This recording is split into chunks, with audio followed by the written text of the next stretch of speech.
A major AEW star's babyface turn is in the works. Plus, a WWE star is facing further injury setbacks, and the reason for a shock WWE World Title plan has been revealed. It's all in the wrestling news right now. AEW thinking long-term, a real no-good baddie could potentially become a game-changing goodie. Yes, I think they certainly will be down the line, Tom. So this comes from Dave Meltzer as well. On the Wrestling Observer Radio, he said the long-term plan is for Takeshita to be one of the biggest baby faces in the company. The long-term. And I think that makes a lot of sense. The crowd absolutely loved him as a baby face. There was a period within his run in AEW recently where he wasn't really getting wins, and I don't know if the crowd were like super behind him as they were when he first came into the company, and now this heel turn has sort of just like, oh my goodness, I'm all here for this heel turn. I'm enjoying it very much. It's freshened it up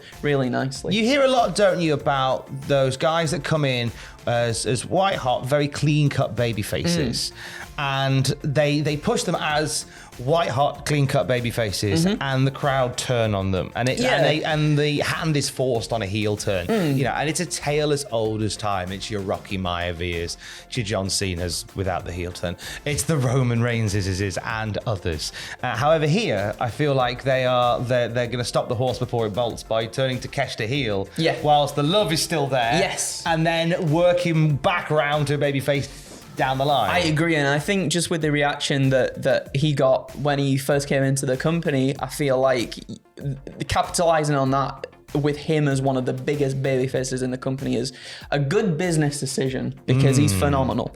Look forward to seeing more from what he does. We're sending best to a chap who's come up quite a lot in the last 2 weeks on the injury bench. It's Braun Strowman. We have another update, and it's more bad news for Braun. It is, yeah. So he gave a medical update to Fightful yesterday, and away from his neck fusion surgery, he's having a litany of other health problems too.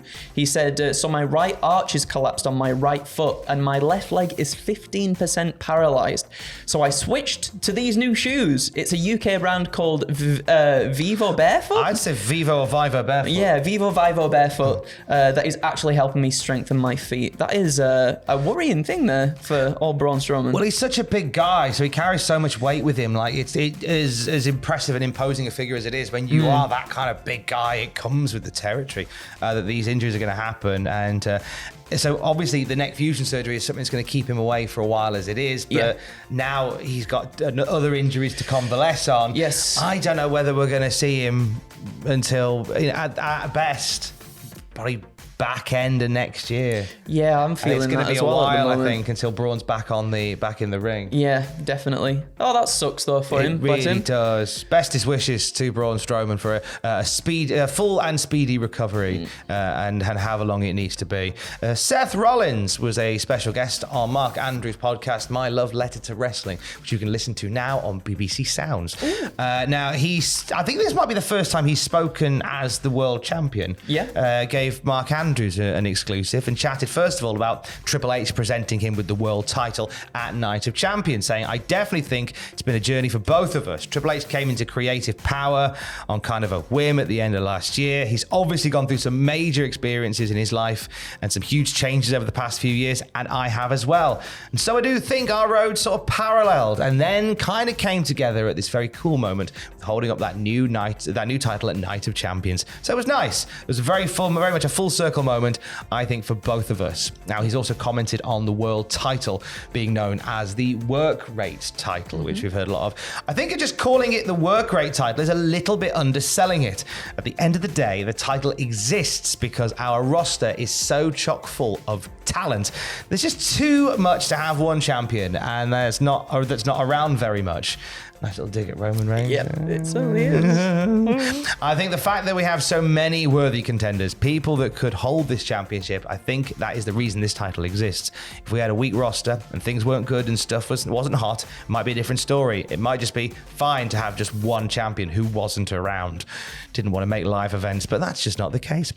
We're selling out left and right. We're hot. We're here from Jeddah to Saudi Arabia, Paris, France, Mexico City. It doesn't matter. We're selling out left and right. We need to have a world heavyweight championship champion on the men's side to represent that level of competition. And I think we're going to put the work in to build this title to be as big as any championship in wrestling. We're not naive and think that we don't need to put in that work. We know that it needs to happen, but we've got the roster and the guys and the crew who are willing to put in the time and make it feel as big as it is. Oh, I'm excited to see more of Seth Rollins as the world champion and to see what matches he puts on as well. Because even already, like he's had how many defenses has he had already? So it was The Miz last weekend. The Miz will go down in history as the first challenger for the world title, not televised. It was The Miz. It was Damian Priest. Yes. Another one which we're going to talk about in just a second. And the nice thing is, it's just that every week it opens up the opportunity to have world title matches on Monday nights, which is really it's the best to see as well. And also as